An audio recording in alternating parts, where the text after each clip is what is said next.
नमस्कार मंडळी, आज मी तुम्हाला दाखवणार आहे हिरव्या टोमॅटोची चटणी, म्हणजेच कच्चे टोमॅटोची चटणी।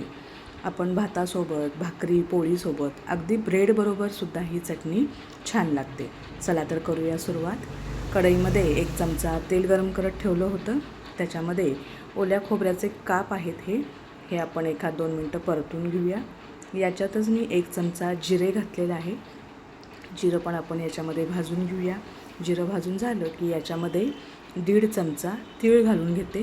तीळसुद्धा आपल्याला छान भाजून घ्यायचे आहेत। इकडं मी 3 टोमॅटो घेतलेले कच्चे, आता हे धुवून याच्या फोडी करून घेतलेले आहेत। याच्यामध्ये आता आपण 2 मिरच्या घातलेल्या आहेत। मी मिरच्या तुमच्या चवीनुसार कमी जास्त करू शकता, तुम्हाला कितपत तिखट पाहिजे त्यानुसार। आता आपण याच्यात चिरलेले टोमॅटो छान मऊ होईपर्यंत आपल्याला मीडियम गॅसवर 5 ते 6 मिनटासाठी परतून घ्यायचे आहेत।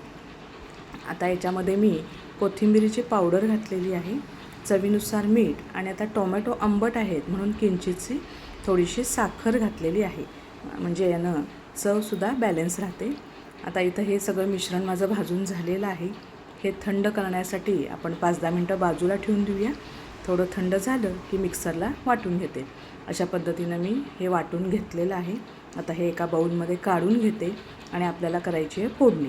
इथं मी फोडणी करूनच ठेवली होती। तेलामध्ये जिरं, मोहरी, हिंग, हळद घातलेलं आहे।